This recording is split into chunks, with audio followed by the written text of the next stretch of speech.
All right, so back from Far From Home, that was kind of the best movie I've seen in a really long time. But we're gonna follow that up with Lion King, and we're gonna get the ball rolling because this was a good watch. It wasn't the best movie in the world, but it was great. And so let's talk about it, Mark. I don't know what movie we would just watch, but I'm gonna go home and watch Lion King when we're done here. So I was afraid about this movie when I saw the first poster, and then I got even more afraid when I saw the trailer. And Aladdin had the same problem, but it wasn't as bad. They were able to make the transition, but taking the color out of the animated movie just made this so bad. Wait, did they do that? What do you mean? Like the fact that Scar's mane wasn't black and Mufasa wasn't red, stuff like that? Or like, what do you... That, and just the color of the movie, it was real life. Oh, you didn't want it to look like that. Not that I didn't want it to look like that, but it was just really dark. It was But dark Lion King movie. is a dark movie, though. The animation of the Lion King cartoon wasn't. Okay, that's true. The aesthetics of the film. Okay, I'm glad that you say that, because what I saw that the movie was dark too, and I made a mental note of that as well, but I liked that because I felt like, and I also compared it to Aladdin as we were watching it too, because Aladdin, this one that they just put out was really colorful, it was really vibrant and bright and kind of jokey and funny.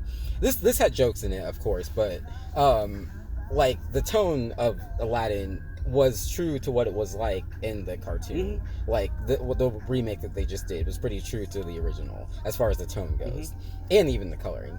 But this one, I felt, even though they took all of the color out, I know what you're saying, but it was still very true to the tone of Lion King. I felt like they kept the spirit of the whole thing completely the same, it looked like to me. And I think the reason that they made it real life, and this is like the comparison that I made in my head as I was watching it. I've never seen these movies, but you know those Disney Earth and Sea and Ocean, all those things? Well, it seemed like they were kind of trying to do that. Oh, sure. And so I thought that was kind of cool that they were incorporating this this uniqueness that they had brought with these other movies into this like very naturist movie, you know. It looked very much like a National Geographic. Yeah, which I think was on purpose. And that's fine. However, it was just really dark. Gotcha. The color palette was just decreased a lot. It looked gray. It looked grayscale to me. Okay. Like, this isn't I wouldn't go... Okay, yes. Compared to the cartoon. Yes. So what I'll say is like... when it comes to like you saying it looks kind of grayscale, like I understand what you're saying, because it all felt muted. Even even the acting and stuff like that kind of felt muted. So I think I understand what you're saying there. To me, it looked colorful to me, honestly. Like, it just didn't look like paint or anything like that. So, but like it still looked like I could go outside and just like be with Simba and Nala and all of them. That's kind of what I think they were going for, and they were going for it being real looking. They were real lions in a real jungle with real hyenas, real animals. I get it. However, a lion isn't actually gold. Scar, that lion, isn't actually black. Yeah. Zazu isn't actually blue. Rafiki isn't actually blue. So that's how I'm imagining the characters, because that's what the movie is, the cartoon is. Yeah. But because real animals don't look like that, it looked so, the contrast was just so weird to me. That's all. Okay. I can see that, because like what I will say is I felt that when the movie started, and then my eyes adjusted to it pretty quickly. Okay, gotcha. That makes sense. Because like as I was watching it and I was looking at Simba rolling around and stuff, I was like, oh, okay, like I'm looking at an actual lion pretty much right now. And then I was like, okay, that's fine. This is what's happening, and I understand that. And so then I was like, All of that happened, except I didn't accept it. Oh, okay, gotcha. No, that's that. I totally get that. I totally get that. What I will say though is, so this is gonna be our starkest difference on the whole thing, because that's exactly what I liked about the movie, to be honest. And I liked the fact that, like, even the way that it was lit, like, it was all super sunny. Like, it looked like they were in the Sahara the whole time, pretty much. Like, the way that the lighting was hitting, like when they were in the gorge, for example, with Scar and Simba, the way that the lighting was hitting them, it was so bright. Did you not notice that? Really? I'm not sure we were in the same theater. The contrast of how bright you can make a cartoon was different than how bright this movie was. This movie was super drab. Gotcha. Compared to the cartoon movie. Gotcha. And I know that they're different movies, and that's probably the point. They're not gonna be the same. But that's what I saw. I saw this real life documentary on lions. That's what it felt like. And I'm okay with that. But if I'm going to compare it to Lion King and judge it against this movie that I saw and can go back and see, it still exists. It was just weird to me that it was real, I guess. Yeah. No, I totally get that. It's funny because I think that, to me, that kind of, is that not the same thing as the fact that they, like, went very Middle Eastern with Aladdin, though? Because, like, you didn't really get that same sort of, like, authenticity in the original Aladdin movie as you did in this movie that they just made.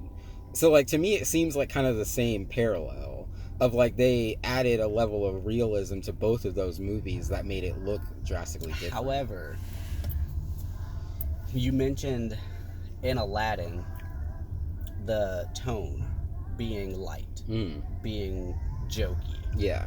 All of that stayed the same.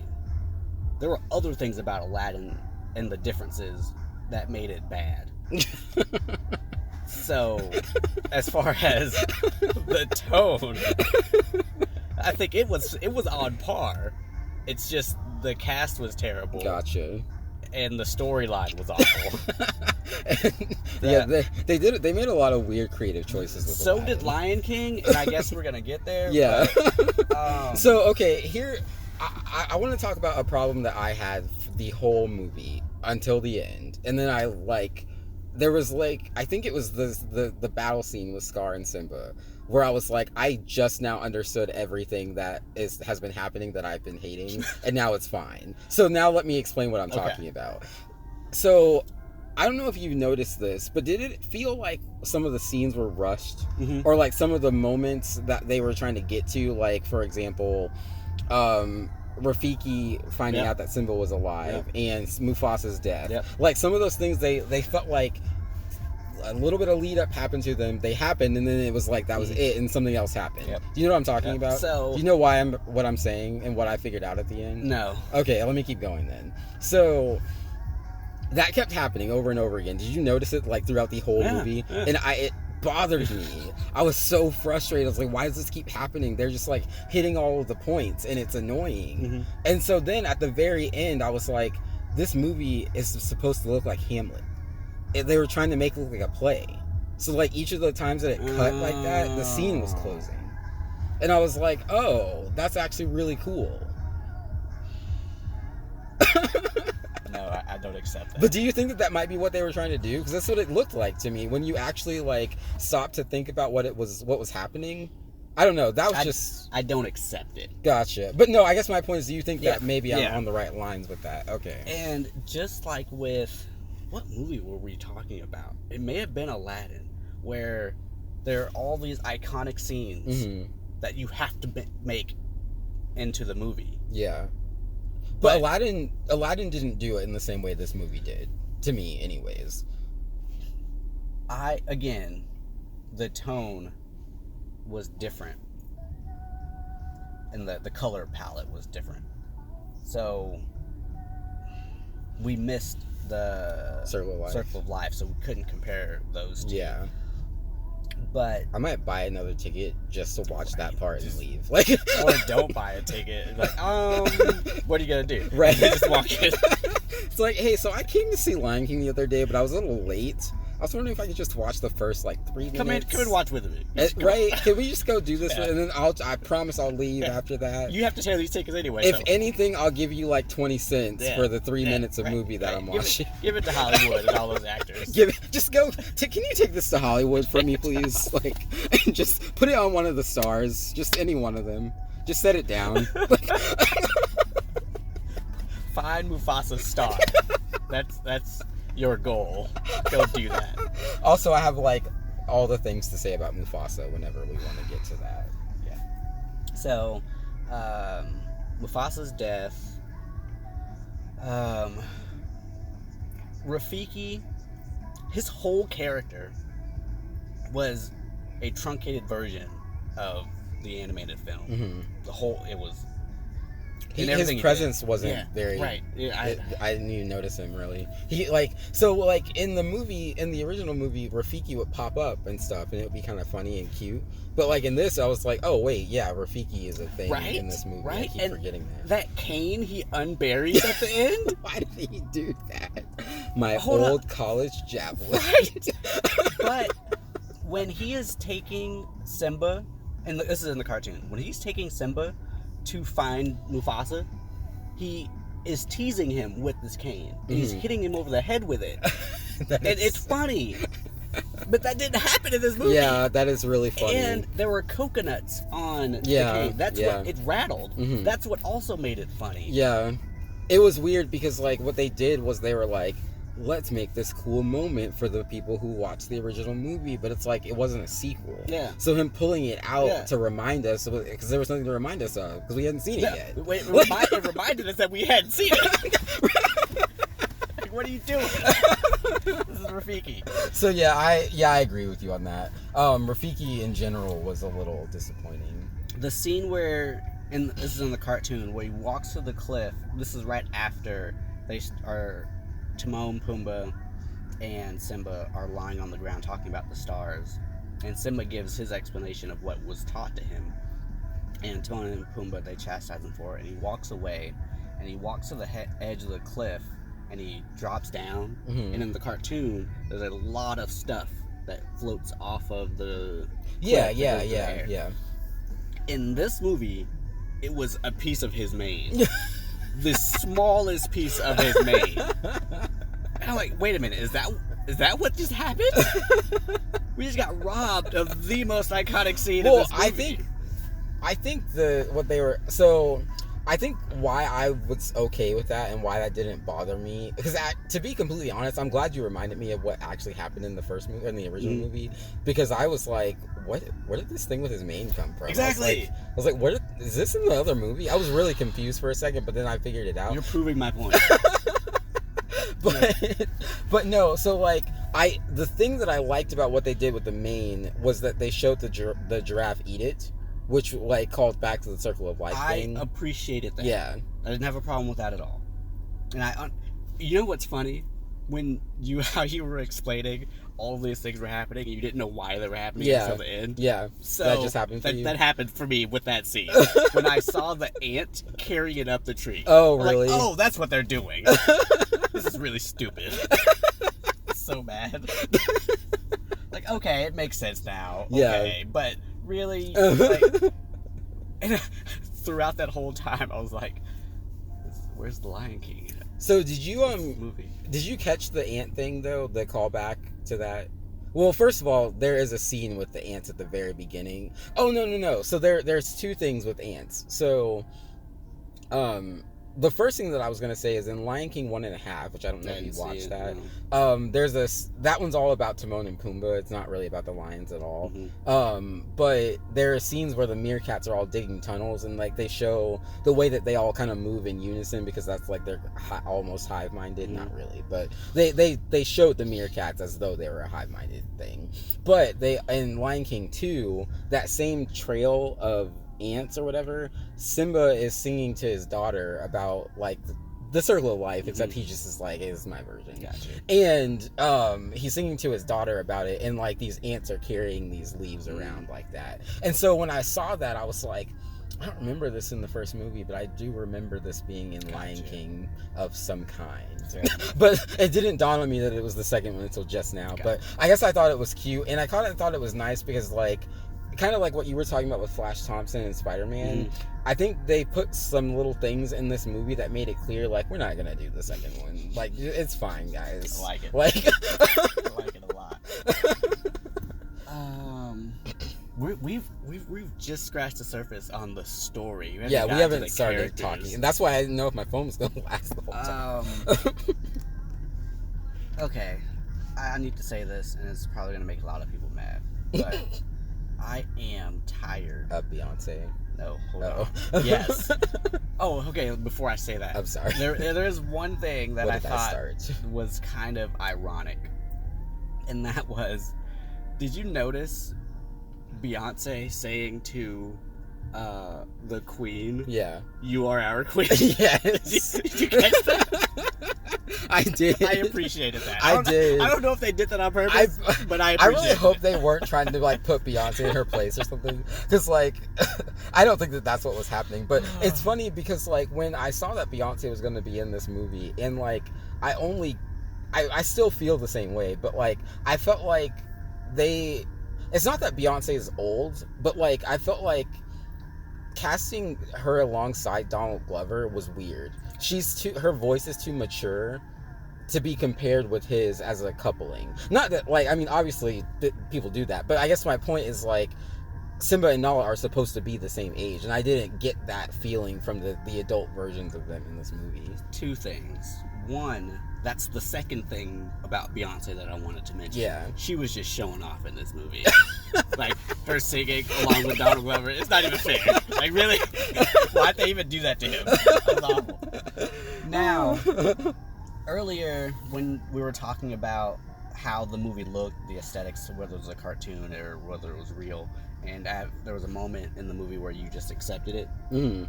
Well, I also felt that it was weird having those two voices together. Yeah. But after a moment or after a while, it was fine. Gotcha. Yeah, I heard her voice, and I heard his voice. Yeah. But at that point, I was seeing the two of them. You were seeing the actors. Yeah. So there was a lot. That was a big problem for me the whole movie. I saw a lot of that. I saw Seth Rogen. Seth Rogen's terrible. Yeah. I'm sorry. Pumbaa was terrible, and Seth Rogen didn't help. Gotcha. So, for example, John Oliver as Zazu, I saw John Oliver, I heard John Oliver, but also that was Zazu. Yeah. I was fine so with you couldn't separate that being Seth Rogen from right. Okay, yeah. Oh man, I wanted to say something before we. Oh yeah. So like my thing with Beyonce is, I was able to get past them. The all of the stuff with them not being the same age, or not the coupling not looking right, I guess is all I should say, because the age doesn't matter. But like, I got over the coupling, but it was still like the maturity of Beyonce's voice took me out of it for being Nala. Like, I thought that Nala wasn't supposed to come across as being as mature as Beyonce is. And like, there wasn't that much of a difference between whoever voiced the Queen and like the like wisdom, I guess, of like Beyonce and this other Queen woman. They seemed like on the same level to me. So I was like, no, Nala's is supposed to be an adult, but she's still supposed to be like naive and young and stuff like Simba. So that was kind of the thing that like didn't work for me. And I think that has to do with the realism that they tried to inject into this film, and that is the lionesses are that way, period. That's a good point. So like, even if Simba had been there, he would have still been lazing around not doing anything because he's the king. So I guess that makes sense. What I will say is I when I first saw that Donald Glover was Simba, I was like, that's weird. But like, I love Donald Glover, so I got over that like in 2 seconds. Do you? I love Childish Gambino. Do you? Yes. I didn't know that. You didn't know that? No. Oh. I would bring him up. Yeah. And not in the joke way about him being Donald Glover's son. Yeah. Or Danny Glover's son. But I thought I brought him up. Is it Dad who doesn't like him? Yes, Dad doesn't like him at all. No, I love Donald So, Glover. side note, do you watch Atlanta? I watched like 2 episodes of it. It's pretty good. What season is it on? There are only 2. There are 2 on Hulu. I've watched both of them. I actually just finished it like last week. I don't want to get too far into it, but there was this I was watching it and it seemed like a normal show, and then it got really trippy and I felt like I was on drugs, and I was like, I had to stop to make sure I hadn't done any drugs, and I was like, okay, wait, I can't watch this show anymore until I get some drugs. So like, There's so many references there. Oh my goodness. but Okay. yeah, no. So when I first saw that Donald Glover was Simba, I was like, okay, that's a little strange, but like I got into that really quickly, and like I just listening to Donald Glover's music.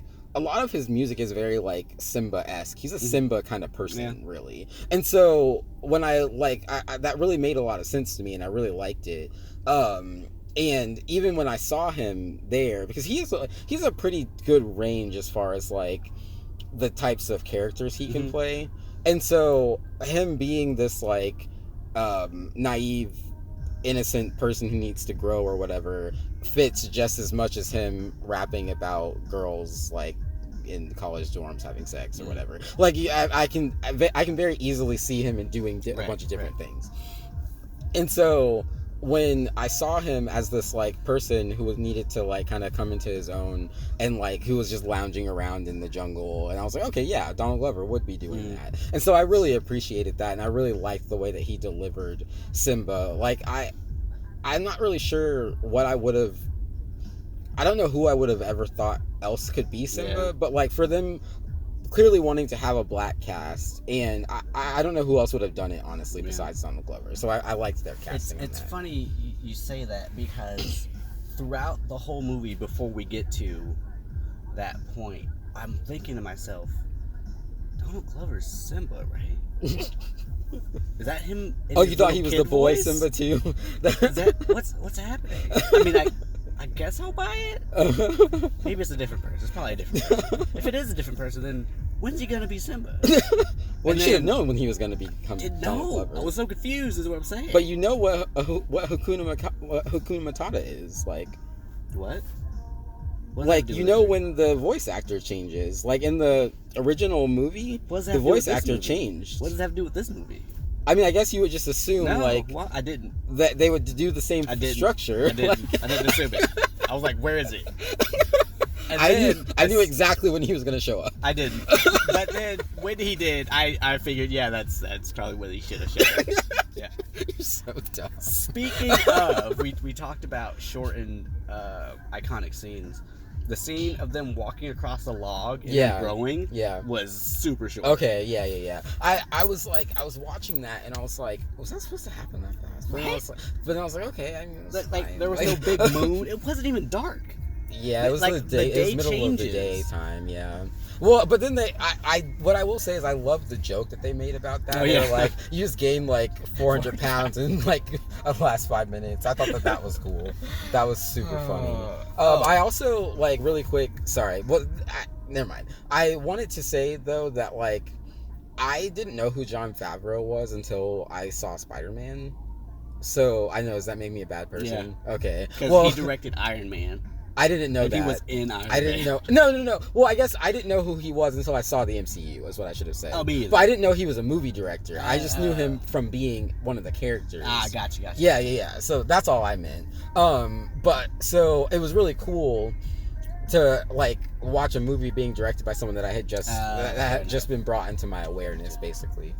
And so the fact that they like did justice to the hyenas, I thought, because like not to the original portrayal of the hyenas, but they did justice to that part of the story, I think, because they made them less like ridiculous in this movie. They were actually like a real sinister force. That's what you didn't like about it, because they in this movie the hyenas actually stood alone from Mufasa or from Scar from the beginning. Like they had a presence outside of Scar, and I mean, like in the original, in the animated version, like Scar does kind of just show up in the same way that he did in this movie, but like when Scar shows up in this movie, you don't get the sense that they already had some kind of alliance. That's the sense that I got from the animated version, is that Scar was kind of already working with them. Like, they knew him in this movie, but they didn't seem to have any, like,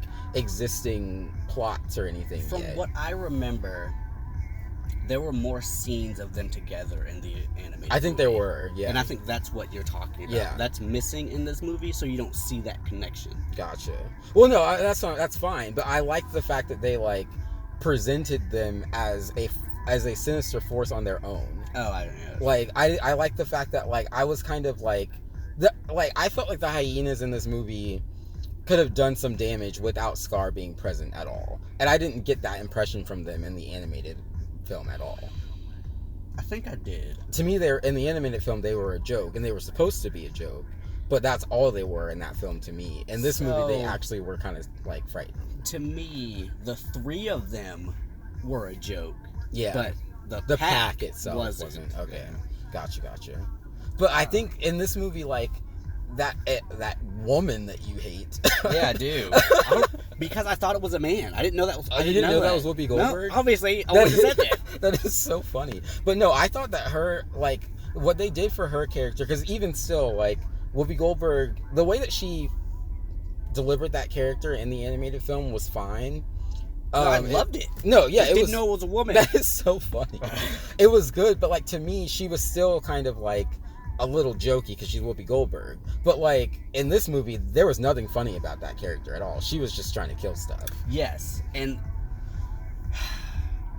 the voice that Whoopi Goldberg did was so much more comedic than the one we got now. And I'm glad that it was like that. And I'm not even saying that she wasn't saying serious things. She was in the animated movie. Yeah. But her tone was different. Yeah.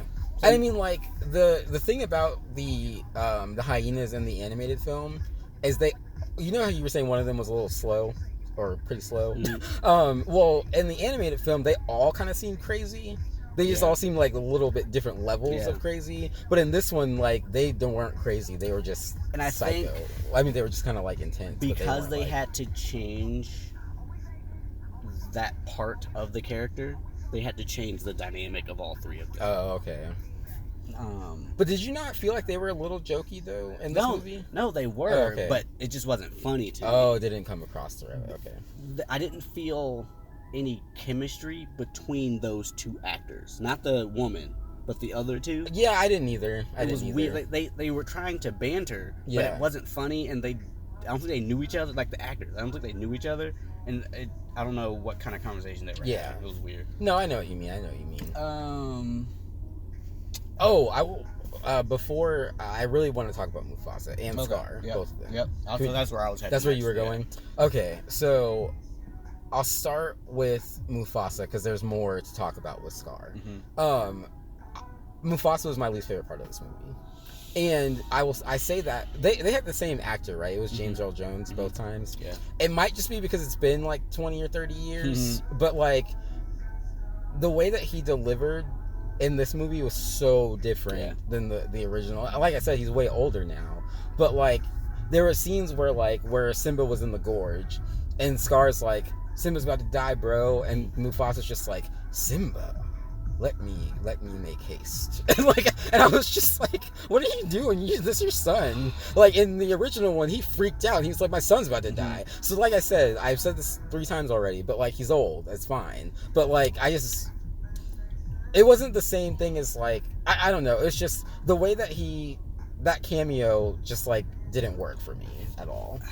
Here's what I'll say, and I'll actually a reprise. It wasn't really a cameo. I'll disagree a little. The gravitas of his voice hasn't changed. No, yeah, it's not. No, that's true. That's true. But I do understand what you're saying. Yeah. And the delivery of the lines was different. And it was only the lines where he was supposed to show a lot of emotion. Right. When he was having like those deep conversations with Simba, that was perfect. Yeah. Okay. But like, it was just like his like deep emotion, his instinctive reactions to things weren't there. So it would probably in scenes where you needed a lot of breath. Yeah, and that's what I was thinking too. And people say the same thing about his Vader.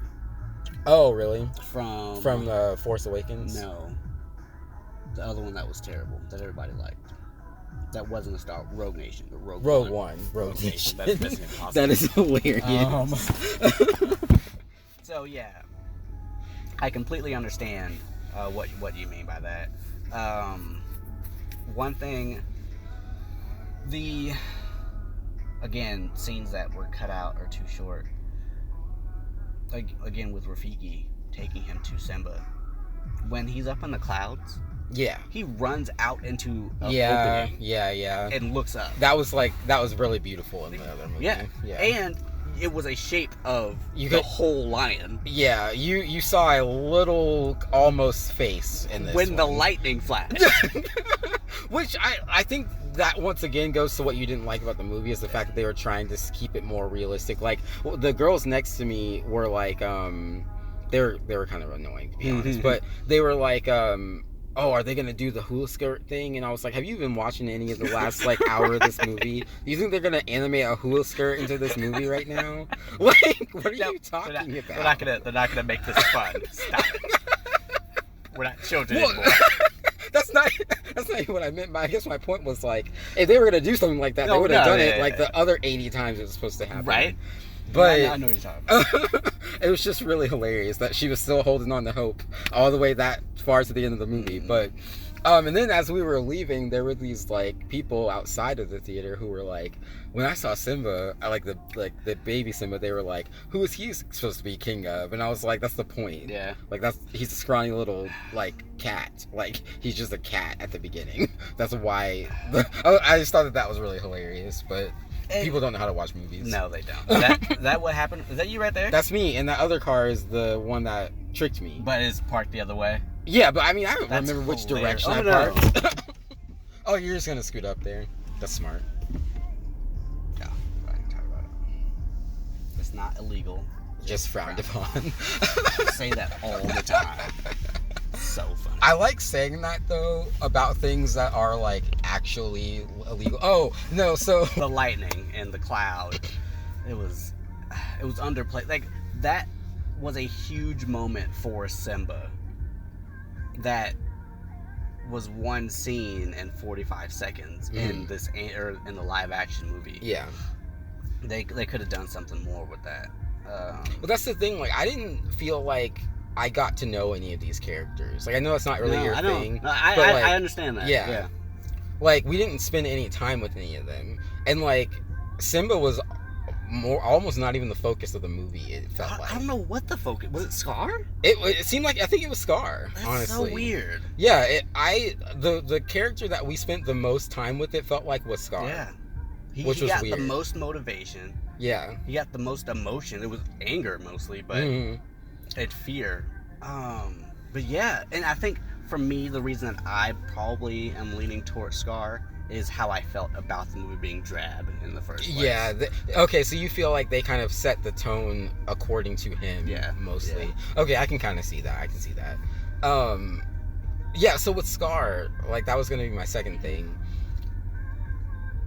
This is Scar sums up the extremes that I felt about the movie that I was talking about. So there were certain scenes where Scar was amazing, and then there were certain scenes where I was just you're not sinister. This isn't. I don't know what you're doing. And so I had examples earlier, but I can't think of them. But I guess the main thing though is there were certain times where Scar was when. In the gorge scene, they took some liberties there, which is fine. But when after Mufasa dies and he's manipulating Simba into leaving, his little speech that he gives him I feel in the animated film, the way that I guess Simba's a child, so he wouldn't have been able to tell it anyways. But the way that Simba, whatever way they phrased it in the animated film, seemed more manipulative to me. Yeah. What he said to Simba was very on the nose, this is your fault, leave.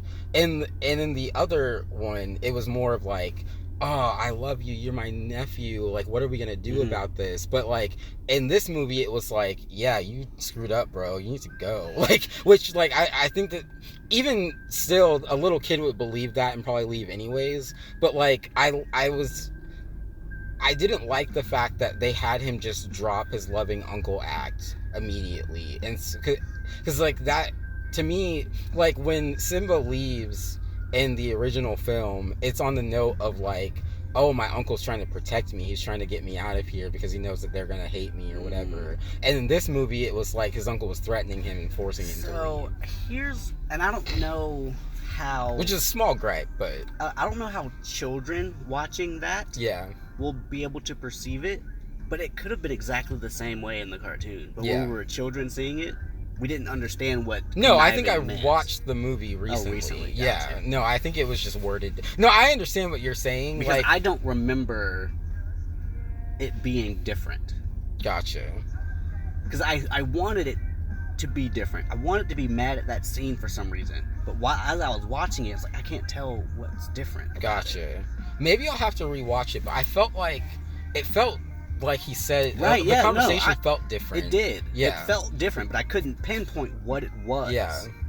To me, all the difference looked like was one of them was like, and I mean, I guess you could spin it from this angle of like, I know what it was. okay, well, go ahead. real quick though, yeah. You can spin it from this angle of like, oh, you just killed my brother and now I'm mad. But like, there was no anger from Scar in that scene in the original movie. He wasn't angry, he was trying to protect Simba. Right. But like in this movie, it looked like he was angry with Simba and was trying to like tell him to leave. And that's why it just like didn't translate to me for some reason. But anyways, what were you gonna say? I mentioned earlier how there were scenes with Scar and the hyenas that weren't in this movie. I think there are also scenes between, or at least a scene between Simba and Scar that isn't in this movie. Something that endears that relationship, because for me anyway, and again, the tone of the movie, Scar is evil. Mm-hmm. He's conniving, he's out to get the throne. Yeah. So he's gonna do anything he needs to do Yeah. to get Simba out of the picture. So immediately that's what we see, Yeah. is him just being a jerk. Yeah. But I think, and we may have missed it. No, see, I was gonna say that you probably thought we missed it, but I don't think we did. Okay. I think because when we walked in, it was when Simba was waking Mufasa up, and that was right after Circle of Life. And so I don't either. It wasn't there, or you are thinking that there's something missing that isn't. But I think everything was there with them, because I think the scene that you're talking about that endears their relationship is the elephant graveyard scene where they talk about that. It might have been shorter, but it was in there. Gotcha. Because there's a scene where it was shorter, because there's a scene where like he's like, oh, I'm gonna be telling you what to do one day and stuff like that. That scene was longer. Yes. And I think that's what Okay. you're talking about. So, and it could have been a retroactive, like when I was watching the cartoon anyway. Just like, oh, before when he was being rude, he was like, you have to go now. Just get out of here, because when everybody finds out, they're gonna kill you. Mm-hmm. So just leave. But again, the movie set him up to be evil. So I understand what you're saying when you're like, why is it so abruptly rude? Yeah, to this exactly. child, Exactly. whose father just died. And that's why, like, the only way that I could rationalize it was like, okay, he's mad because his brother just died and he's processing it badly too. But no, even to me, it just like the genius of Scar in the original movie to me was that he never dropped the "I'm your uncle and I'm trying to help you" thing, and that was the crux of what made his plan work, in my opinion. Yeah. And so, what I will say though is like Scar's coup was cool. Like the way that they showed him, the way that they depicted him in control of the hyenas was like really well done, I felt like. And like when he first goes back, actually, even Be Prepared, that song, like whatever the lyrics they added on to the beginning, I thought were really cool. I didn't. Oh, you didn't like that? So I came into it not wanting to see everything be exactly the same. Oh. I wanted it to be like mostly the same. But like, I was glad that they tweaked some of the songs, like that Spirit song that they put in there. I don't know if you noticed that. Nope. When they're leaving the jungle, Beyonce sings a song. Oh yeah, I did notice, and I hated it. I gotcha. So I 'Cause I watched. hate her. Yeah, I know. I watched an interview with Beyonce like yesterday. Of course you did. I was getting ready for the movie. No, And- you weren't. You were just watching it. Oh yeah, that movie comes out tomorrow. Because I love Beyonce. I'm not as much of a Beyonce fan as you think I am. It's fun. No. If you're a 1% fan, you're a 100% fan. That's how that works. If there's even a 1% chance that you like Beyonce, I have to take it as an absolute fact. That's how math works. That is so funny. But anyways, no. So, I was watching this interview with her, and she was talking about how her new album, I guess, which is it's mostly a Lion King album, but like it's mostly her, and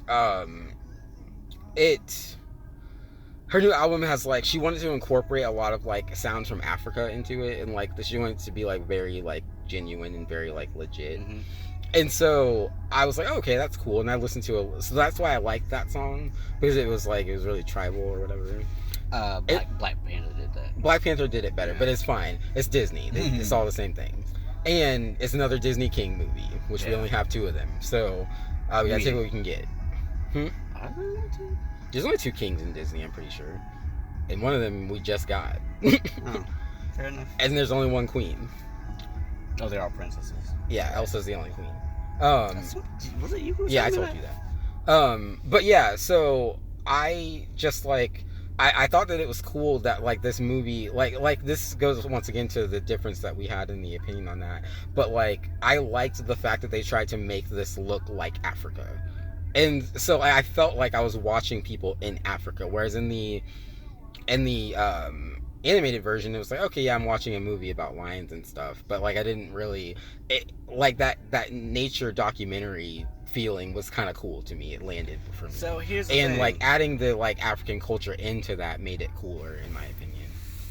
I wouldn't mind watching a National Geographic about lions.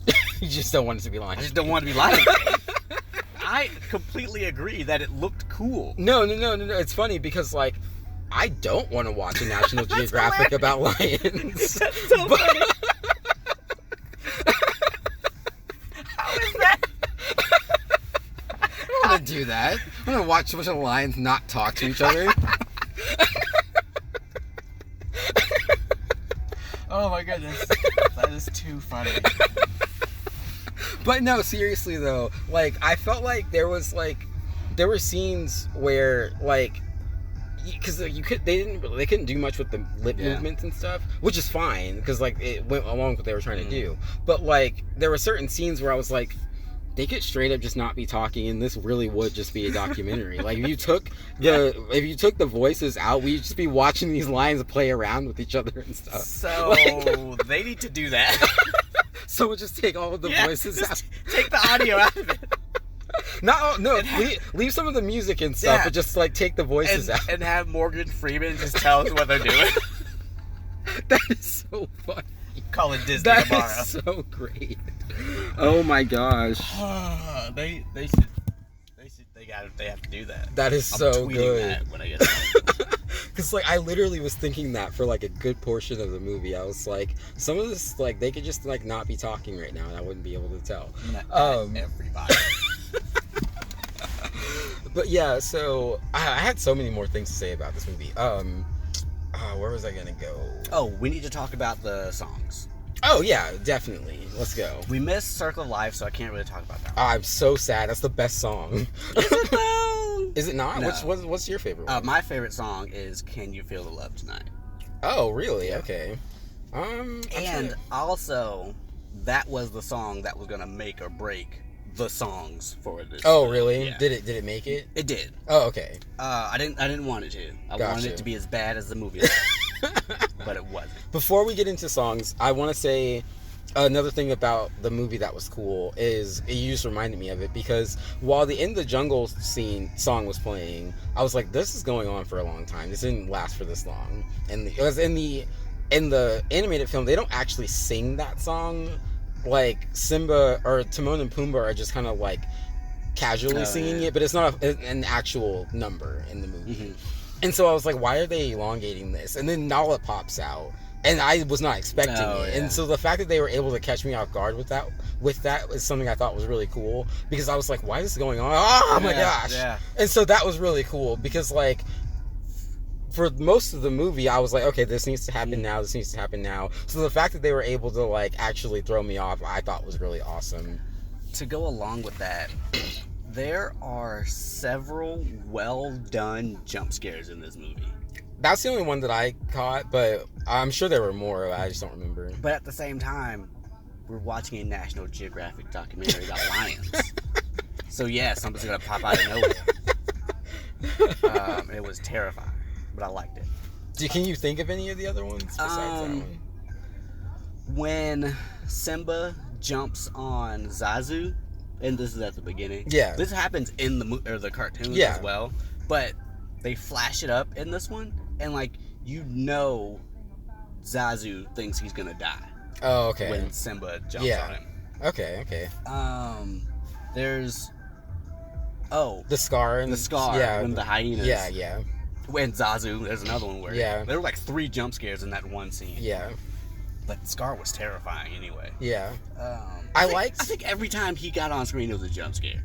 Probably. No, not even because he was jumped into the screen. Like, I'm evil. Look at the scar on my face. Be afraid. I am Scar. Calm down. Yeah, no, like another thing with I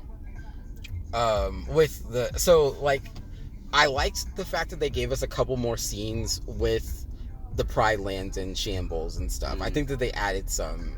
And so like it was they really like juxtaposed the awfulness of what Simba was neglecting with his like really casual lifestyle. Right. Yeah. I thought that the way that they did that was really well done. But at the same time, again, we didn't get enough time with Simba for that to matter, I guess. But like that was kind of why I think, to me, I thought the balance of color and drabness, it worked for me, because like it was supposed to be like that. Everything was supposed to be dead. We were supposed to see the fallout of what Simba was leaving behind for everyone to deal with, and then Nala going and seeing like this beautiful place that he's just been hanging out in and being like, dude, really? That I didn't have a problem with. After Scar took over and it being dark, that's fine. Oh, so even before the whole that, movie looked like that. Because I felt like the greenery and stuff, and the waterfalls and stuff like that. Like the Can You Feel the Love Tonight scene. How did you feel about the color and stuff? No, that was fine. Gotcha. But even before Scar took over, Pride Rock looked drab. Oh, did it? Okay. And even that scene, compared to a cartoon animation, it wasn't as vibrant. Okay. It's not going to be. Gotcha. That was real light, the real sun hitting the real green leaves and forestation. So it's not going to be as bright and as colorful as a cartoon. Okay. And that's just the 2 styles of anime or of film that my brain just yeah. Okay. Okay. Fair. So. But you were trying to get into songs, and I just Can't Wait to Be King fell flat. Really? Yeah. The actual vocals or the scene itself? The vocals. Okay.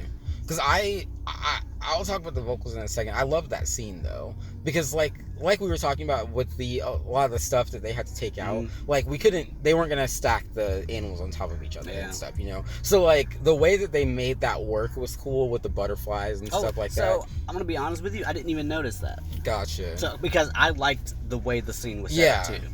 Oh no, I was breaking it all apart as I was watching it. Gotcha. But yeah, no. So what about the song though? Did you not like? Even the child actors in the animated movie, I could tell that they were the voices of immature lion cubs. Yeah. But they still could sing. Okay. You didn't think they could sing in this movie? Okay. No, it was, and I don't think I felt the same passion from those 2. Okay. as I did with the animated film, because everyone gave everything in the animated movie. And that's really with all the Disney movies. All the songs are really good. And that's what makes you fall in love with a Disney movie. On top of the story. That is true. Disney movies, the songs carry those movies, and this one didn't really. Not that one. And even A Lion Sleeps Tonight, we just talked about that one. I hate Seth Rogen. Yeah. And I hate the color of Pumbaa. I thought that he was I thought that he was an appropriate casting for Pumbaa, honestly. No, here's why you think that. Because he's fat and chubby in real life. That is probably That's why. That is actually, that's why they cast it. That is true. That's a good point. I was really shallow. Yeah. But that's the joke, too. Yeah, that's true. So, and I think it may have even been a fat guy who played him in the cartoon, too. You sound really down about that particular thing for some reason. Because so again, I'm comparing it to the cartoon. Pumbaa was like this burgundy color. Yeah. He wasn't hairy. Yeah. He didn't look like an actual warthog. I know, but we keep going back to that though. Yeah. Like that was what was so cool about it to me. I was like, yeah, that's what a warthog would look like. Yeah, and I'm thinking, that's really gross. You're not as cool anymore. I don't want to hang out with Pumbaa now. Well, I guess this actually, once again, goes back to a lot of the stuff that we've talked about before, even from our whole life, our childhood. I never liked Timon and Pumbaa. They were never an interesting part of the movie for me. Timon and Pumbaa had their own animated series. Yeah, you loved Timon and Pumbaa. I loved Timon and Pumbaa. They were like your favorite. Yeah, I remember that. Yeah. So, whatever that was, it was like a hairball with horns. Yeah. That farted. Yeah. And I wanted to roast him. Like literally. He actually looked like he would have been delicious, though. No. Really? No. Like without the hair, I feel like. Okay, fine. Yeah, like I feel like that was a really good-looking pig. Here's the thing. Oh, they call him Mr. Pig. Oh, is not in this movie. That is bad. He's supposed to say it twice. As soon as I said, he says it 0 times. As soon as I said pig just now, I was like, that was supposed to be in the movie, wasn't it? Oh yeah, yeah. At the end with the fight scene with the hyenas, that's one of the times he's supposed to say it. They say pig. One of the hyenas calls him a pig. Oh, so they let it slide. Yeah. That is weird. They shouldn't have done that. But instead, they go for the SJW route, and he goes, I will not be ashamed of who I am, but I will always fight a bully or something like that. Yeah. Oh, okay. That was weird to me, and I didn't know why. And I'm glad that you told me that, because like I don't generally I'm on the SJW side, but that was annoying to me. I was like, why is this in the movie? I didn't like it. Yeah, he definitely should have. The Mr. Pig thing should have been in there. Like there are a lot of things that they took out because they didn't fit what they were trying to do, which is fine. Most of it was fine for me, but that was not. That didn't need to happen. They could have put that in, and it would have been cool. Yeah. We're still talking about the songs. Yeah. So, let's go in order, and you're gonna have to help me because I don't know what the order was. I Just Can't Wait to Be a King. What's after that? I Just Can't Wait. Can You Feel the Love Tonight? Is that probably the next big one. Okay. Hakuna Matata. I didn't like it. Gotcha. I didn't like it. That's probably why I couldn't remember it. It was also flat. Not Pumbaa. Timon's voice was so weird to me. In the cartoon and even in the movie, the animated series and the cartoon movie, he was more obnoxious, and he was louder, and he was more confident about it. Yeah. I think the Timon in the animated film came across to me as like really witty and really intelligent, and I didn't really get that vibe from this one. Thank you. All his jokes were, again, they took an artistic difference and they just changed his tone. They didn't want him to be mean. He was verbally abusive in the cartoon. And in the of Pumbaa, or just like in general? In general, but especially of Pumbaa. Well, but he was kind of abusive of Pumbaa. He called him disgusting once. And it was because here's why that joke is in there. During that song, when Pumbaa says something about his friends not standing with him every time he farted. Whenever I farted in the movie, Timon stops him and says, "You can't say that in front of the kids." Yeah. And in this movie, there's a joke. He's finishing that word, farted, and he's like, "You're not going to stop me?" And Timon, that's why he says, "No, I think you're a disgusting slob," or whatever. And that was a joke they put in the movie. Yeah. But it wasn't a part of his character. Yeah. Not even in the movie. Saying. Like, they just put that joke in there. Yeah. For no reason. But yes, he was more witty. He was more disrespectful, but he encompassed the Hakuna Matata way. Like, he really just didn't care. Yeah. But not indifferent. It's just, hey, matter of factly, this is how the world is, and I'm gonna laugh about it. Yeah. But he didn't really laugh in this movie. He was just worried a lot.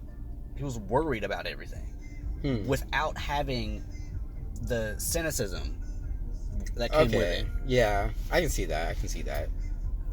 That's awkward. What happened? Just let you get in the car. Gotcha.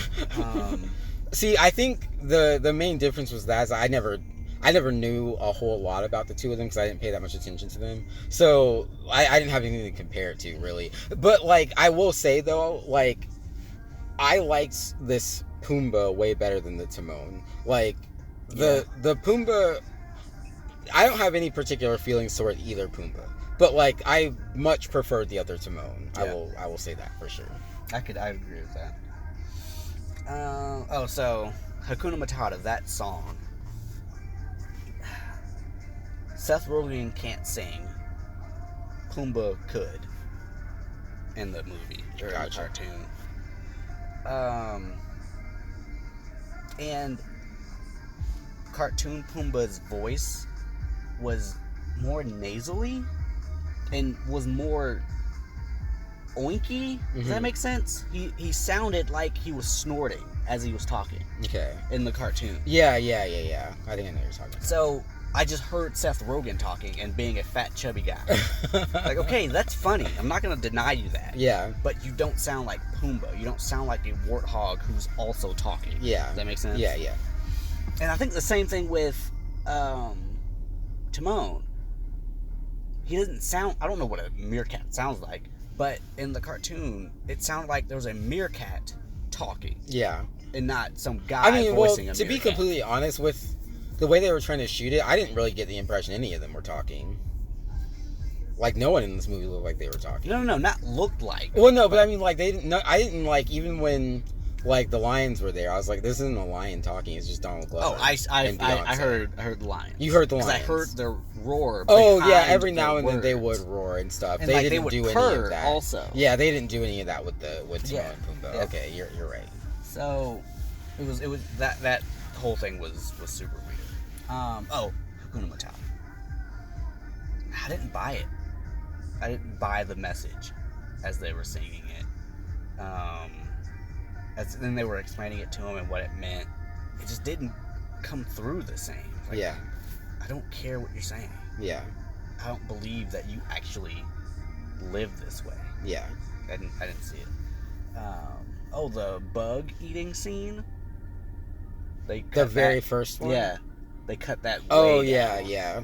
I think they were trying not to be gross. But, I mean, that was kind of the point of that scene. But, what I did think was funny was that random butterfly that they just, like, maimed. Yeah. Like, I was like, what? Yeah, well, because, like, they seem to be trying to go light on the, like, graphically killing of bugs. Like, because at the beginning, they were supposed to be doing that kind of stuff. And when Simba first eats one, it was supposed to be kind of gross and grimy and stuff. And they took that out. And I was like, oh, okay. I see they're just not trying to do that. And then they're like, let's just squish this bug to death really quick later on in the movie. I was like, all right. I'm not sure why we were shying away from that at the beginning then. But so ridiculous. Yeah, but yeah, overall though, like a lot of the scenes, just like none of them felt long enough. Yeah. Like none of them felt like none of them felt like they were actually. It didn't seem like a continuous movie. Like it just felt like, and like I said, if it was supposed to look like a play, then that's cool. And it turned out cool. And maybe if on a rewatch, it'll make more sense. But, like, watching that and not knowing it's going to be choppy like that took me out of it. Yeah. So, that, like I said, in retrospect, it's a really cool idea. And on a rewatch, it might be really cool. But, yeah, like, as I was first watching it, it was, like, jerky. Yeah. It was, like, it felt like it kept stopping. And that was kind of weird for me. I do see what you're talking about. And like we were saying, like the National Geographicness of it kept stopping too. Like that would be happening, and we'd be watching Nat Geo, and then like we'd be watching some Lion King kind of, and then it'd be Nat Geo again, and like it was just strange. I'm glad you said that because it's very stark when it changes too. Yeah. Like it becomes this amazing visual of these animals in their habitat. And I'm like, oh, that's awesome. Yeah. Oh, there's Simba. What are you doing? No, I completely forgot I was watching Lion King multiple times, which I think might have been on purpose, but like it was weird. And like also, you've never seen Frozen, but there was a complete like Frozen moment, which is funny because that Frozen moment was a Lion King moment. So it was like they did some weird inception, like some weird like circleception. But yeah, it was because like so when did you notice how like Simba walked into that like desert, that big sandy duny desert? Oh yeah, that's not in the original movie, right? Yeah. No, he goes out into a desert and passes out. But like all of that like luscious sand dunes and stuff, right. That was not in. I thought they were gonna end it there. I'm like, no, that's not where he dropped down. Yeah, exactly. I don't think any of that was in the original movie. But there is a scene of Elsa walking through some snowy mountains that look just like that. Hilarious. And she's on like a long like strip, like he was walking down, like sulking like that. So I was like, they really are going full Elsa with this movie right now. They're like, let's just steal from each other. Right. Let's steal from ourselves because that's not 30 stealing. years later and then 7 years later. And also, let's make it clear that we still want people to buy Frozen. Right. Oh yeah, Frozen 2's coming out. While you're watching this Frozen ripoff. That's a ripoff of Lion King. See what we did there? It's really meta up in here. Disney is like the most meta thing that exists. It kind of makes my brain hurt a little bit. Goodness. Oh man. Can You Feel the Love Tonight after Hakuna Matata? Yes. I like that set. And again, we talked about this before, but Beyonce was just showing off. I can't even deny that she did well with that song. Even actually, to be honest with you, Timon and Pumbaa also did well because that part is also in the movie, the animated movie. So that whole thing is exactly how it is in the animated movie. Yeah. And that's probably true for other parts of the movie, and I just didn't notice it, and it looked terrible. Mm-hmm. But that whole song is exactly how it is in the animated movie. Gotcha. And I think they did it justice. Is Scar's song Be Prepared next? No, that's before. Was it before? Yeah. So we need to talk about that. I hate it. That was before the coup. Mufasa was still alive. Yeah, that's right. Oh, Mufasa's dead. I didn't like that it wasn't as theatrical, and obviously it can't be. Yeah. But that was it. There was no green flames. There was no rock. Oh, I see what you're saying. So that's the thing about Scar. Like, I liked mostly everything about Scar except for that guy. I don't think he's a bad singer. It's just like he wasn't made to sing these songs, I don't think. And so like, because Be Prepared, I think, is my favorite, like one of my favorite songs from the original movie.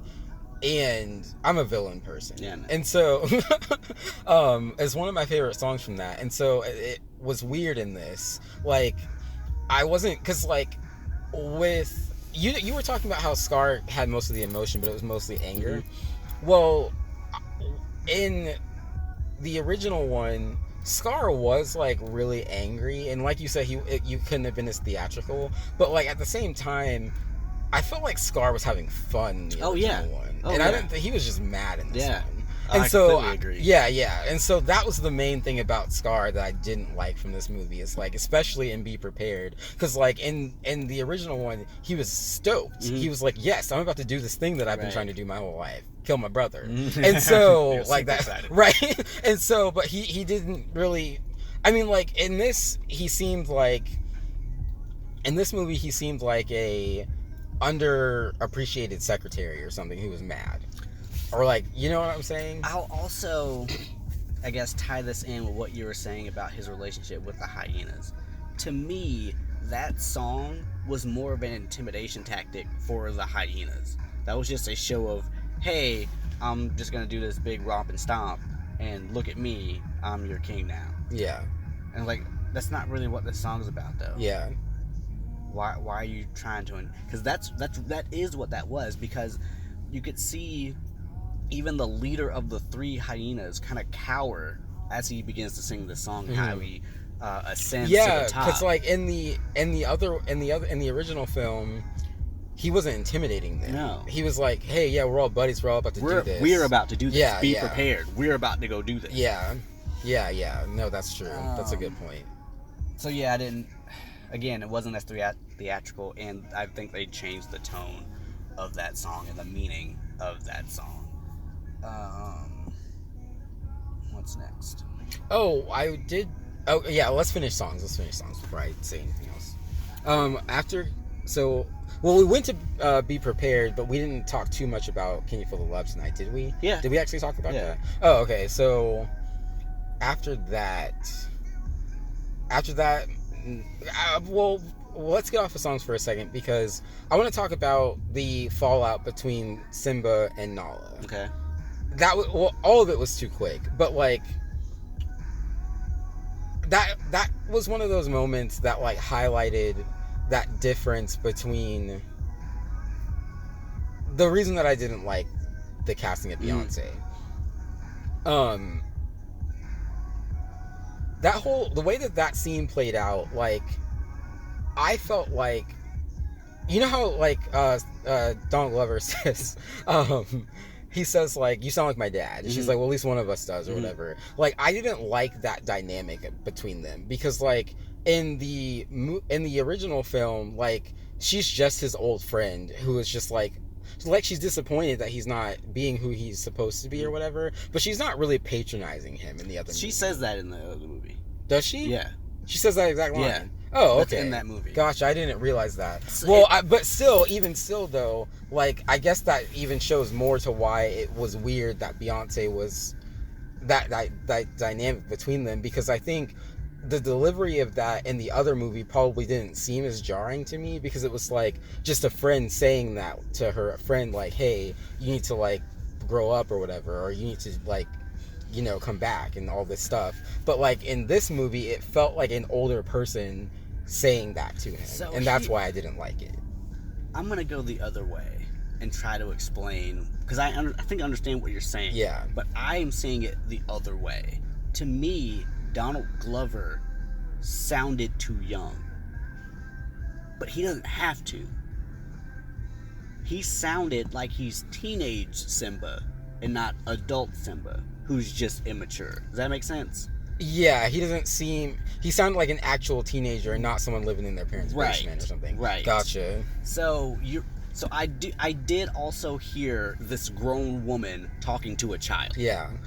But I don't think Donald Glover needed to sound like a child. I think they were both off. Yeah. Like, the extremes were both off. Yeah, they were at the extremes. Yeah.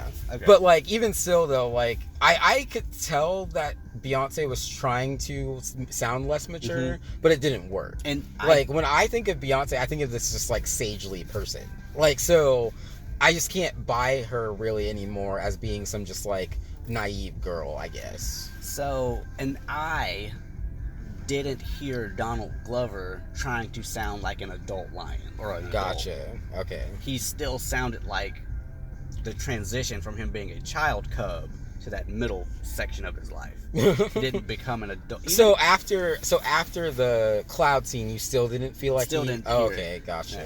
Yeah. Okay, Even I kind when of he felt was like that talking too. to Scar during that fight. Yeah, he still sounded like a child. That is true. The difference between even like it's not even age thing, but like the difference between like the maturity level of Simba in the jungle in the original movie and Simba when he goes back to the Pride Lands, he's a completely different person. The actor switches completely, and Donald Glover didn't do that. Right. Yeah. Okay. Yeah. I feel that. But still, I still can't. I don't know what it is with the Beyonce thing, because I love Beyonce, but I felt like she should have been Sarabi, honestly. I would have much preferred that. So here's what's funny. You can't say things like that because that's ageist. That's a real thing. Actresses get super mad at that. Really? This just happened, actually.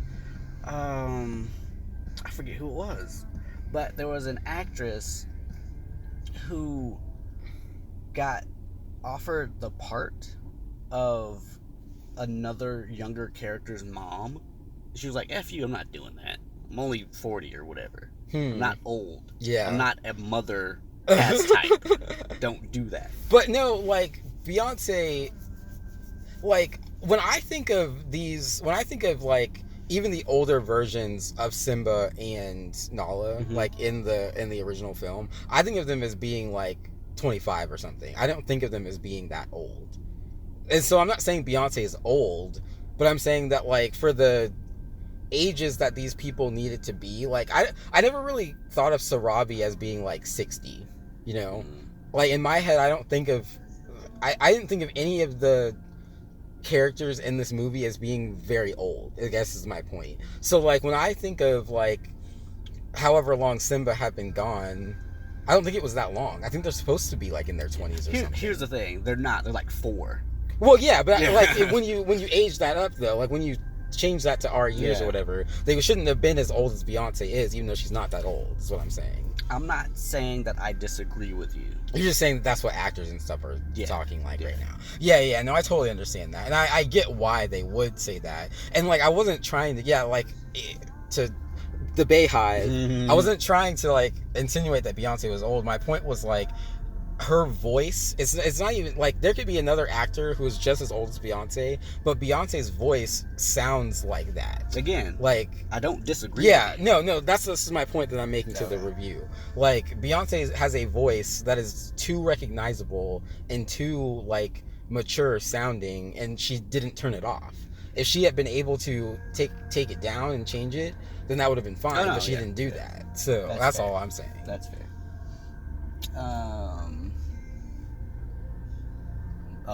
Other songs. Oh yeah, so we were. What did we just? Can You Feel the Love Tonight? Was that the last song? Is that the last one that like importance? Yeah, but like, what is the rest of the? In the rest of the movie, what happens after that? It's weird. It kind of just stops. Because after that, he goes back to the Pride. And there's no song after that. There's no song after that. The Circle of Life reprise, which like literally, I was so happy about that because we missed the original part. I wasn't, because it wasn't the song. It was like 3 lines. Yeah, that's what the reprise is though. It's not very long. I want to hear the whole thing. I want to hear the. Well, we didn't get there in time. I want to hear the explanation of it and then the song. Yeah, that's true. The explanation, I think that's why that's my favorite song, is because that one does have an explanation, and it's kind of cool and I mean like that's like for our generation, that's like the original life lesson for kids who grew up on Disney, you know. True. So I don't know, that's why missing that was such a big deal for me. But okay, so I have to admit something. Oh no, I don't have to admit anything. So I've been trying to. Oh, we're doing real well.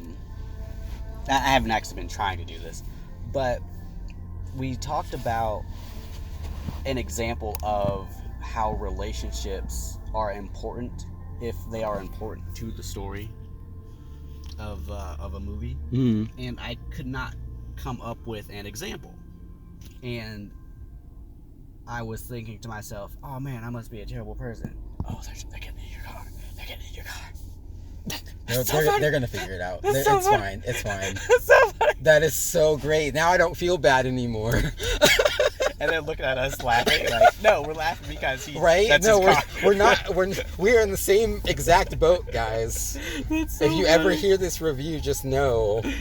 That'd be awesome if they did. Right? We did that. But that was us. That was us. That is so funny. I enjoyed Can You Feel the Love Tonight? Except, actually, no, they are stupid because I was parked there first. They knew that car was there. Like, I actually had a defense. Like, that car wasn't there when I parked. Just like you didn't remember what direction it That's was. true. So they probably thought that car was there first, That's and that true. was theirs. That's so funny. I like the relationship between Nala and Simba in the cartoon. Yeah. And I wanted to see that show through in the movie between these two characters. Yeah. And with Timon and Pumbaa explaining what that relationship would mean for their relationship with Simba. Yeah. And then it leading into, so you got that contrast. Hey, Simba is growing up. Yeah. He needs to be king. That's his queen. They need to go be together and run things. Yeah. However, we just watched this part of the movie where these three people, or animals, come together and become friends. And they've got their own thing that they're doing. And it's one's going away while one is flourishing. And that's what that song is about. Yeah. So I really appreciated how they were able to put that onto the big screen. And that showed this growth that you love to talk about. And the growth, Simba's growth, and Nala's growth. Because at the beginning of the movie, they were like, no, we're not getting married. What are you talking about? We're going to do whatever we want. Or I'm going to do whatever I want. No, I'm not marrying him. He's just some childish lion cub who's never going to grow up. But they do both grow up and grow into the roles that they're supposed to be playing in this circle of life in the Pride Rock. Yeah.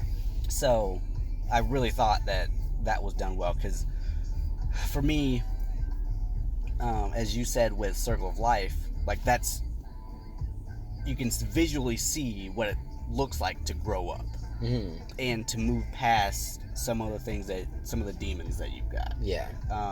Even move away from the friends that you had at one point, not really lose them, but again, take your place on this higher pedestal, so to speak, to do what you're supposed to be doing.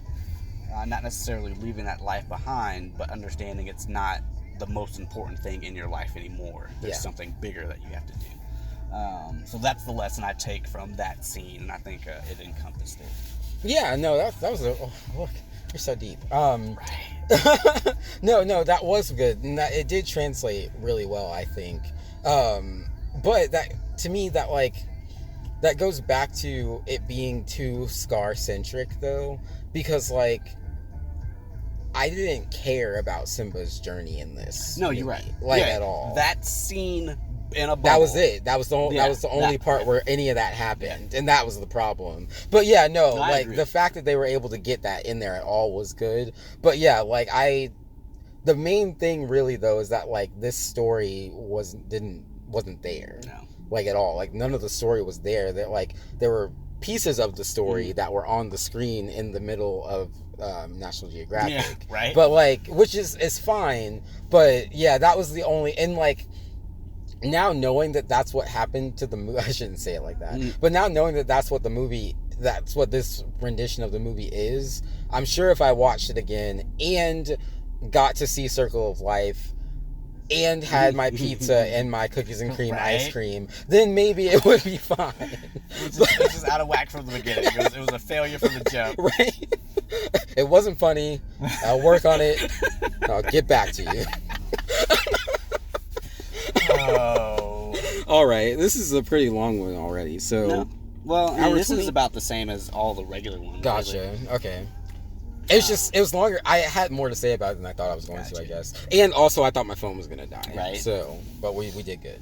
But, overall, I like the fact that I thought it was colorful enough. I understand what you're saying, that it couldn't have been as colorful as an animated film. So, I understand that. But, I liked the fact that they were trying to do this animal thing, and I was like, okay, that's cool. Like, I know what they're trying to do, and it's working. So that is kind of what like bumps it back up to me. I also just love nature shots of stuff. Like my screensaver for my Apple TV is just a bunch of like, it's literally that. It's just a bunch of like animals like in the freaking Africa, in the Africa. In the Africa, there's one. It's the Africa. in the ether. But yeah, so that's basically, that's kind of why I was kind of able to follow along with that. And when I went into this movie, I was thinking to myself, I was like, Aladdin is Mark's favorite movie, like Disney movie. And so that's why when we went to see that, you understood that better, and you understood why it looked the way that it did better than I did. And I think that's why I was okay with the changes in this one better, because like this was my favorite movie growing up. So yeah, that was just kind of, that was what it boiled down to in my head as I was watching it.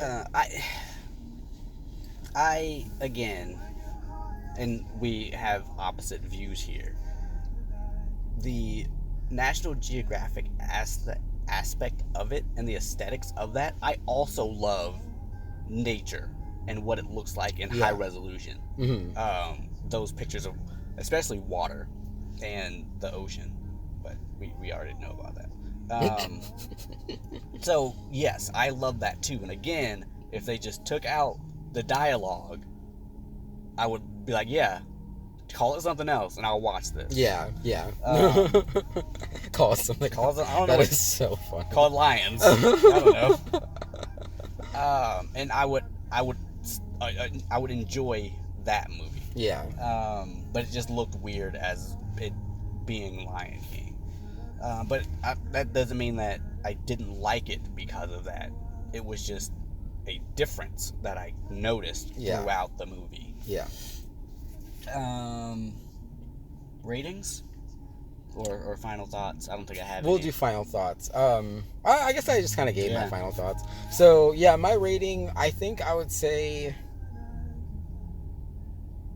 6.8. It's interesting because I heard you make this S sound. You know, I was going to say 7. I thought, well, he's going to give it the same number as me. I'm going to give it a 7. Gotcha. That's close. I didn't hate it. It wasn't bad. It was basically Lion King. Yeah. It just looked different to me. Yeah.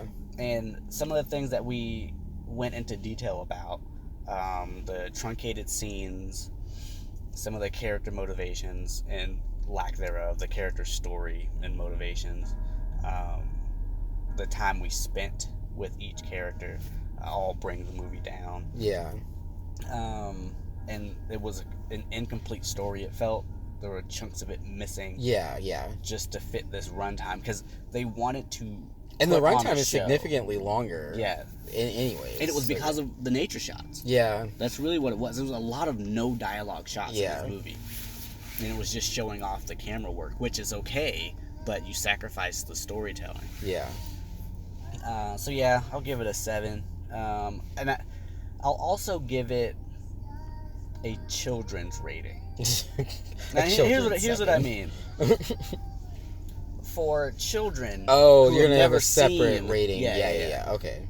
If you've never seen the animated movie, or even if you are a child now and saw the animated movie, it's still gonna be different for you because you know what high quality looks like. Yeah. Even a high quality cartoon looks like. So if you're seeing this is your first Disney movie, and you're seeing real lions and real nature, you're probably like, man, this is awesome. That's a really good point. This is scary. This is a cool story. Yeah. Timon and Pumbaa, they're hilarious. Yeah. Fart jokes. I'm sure children are gonna love this movie. Yeah. It's probably high 8, maybe 9. If child, they're probably like, oh man, let's go see more. They probably love Aladdin. Yeah. I'm gonna love Mulan. Oh, I haven't seen the trailer for that. Does it look good? It's a teaser trailer. It's like a minute and 20 seconds, but it looks pretty good. Okay. Did you like the original? I did. Okay. I love the songs in that movie too. Yeah, Honor to Us All, just representing. I'll Make a Man Out of You. Yeah, that's a good one. That's a really good one. The scene also. Oh, I actually really like that movie. That one's underrated. Yeah. I forget about Mulan quite often. That one's really Also, good. they just straight up say the word tranny in that movie. Do they really? Yeah. One of her ancestors, like the statue people, they're like, we have a tranny in the family or something like that. They're not gonna put that in the new version. That will not happen. But what was missing in the teaser trailer, and I got really mad, and I realized it was a teaser trailer, and then I was like, I'm probably gonna be mad anyway. But Mushu wasn't in it.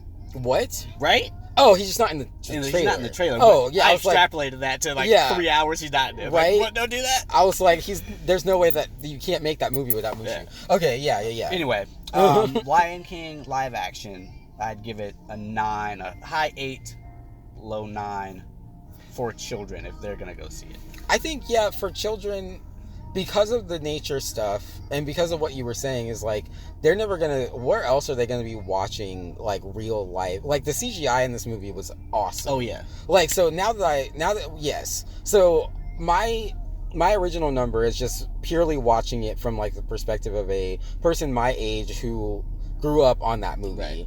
And I'll stay with the number that I gave it. But like from the perspective of someone who may be watching this for the first time or isn't as into Lion King as I am or whatever, like, yeah, because of the fact that it was so beautiful and the fact that it was just like, it was so crisp, I think is a good word that I'll use for it. Like, if you don't talk about like some of the weird choppiness with the story, and if you put in the whole like they're trying to make it look like a play thing, like all of that stuff, like I think works really well for kids who aren't going to notice those like little moments. And also, like, to me, I think for me, I was waiting for stuff to happen because I've seen the movie 1,000 times, and so maybe that choppiness wouldn't have come if I wasn't in my head also hitting bullet points and stuff. So I think I would give it, I'll give it a solid 9 for kids audience.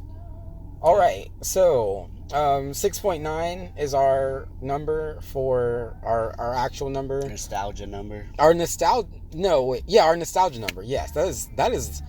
People are gonna start using that. We're not gonna get any money. Right. But yeah, so our nostalgia number is a 6.9. Our 2019 number is a 9. 9. Yeah. All right, sounds good. Thank you, everybody. I hope you guys enjoyed Lion King. Like I said, I liked it overall. It was a good time. It was a little weird, and we had some kind of complications with the movie night tonight. But overall, we had a good time. So, anyways, thank you, and we'll see you whenever.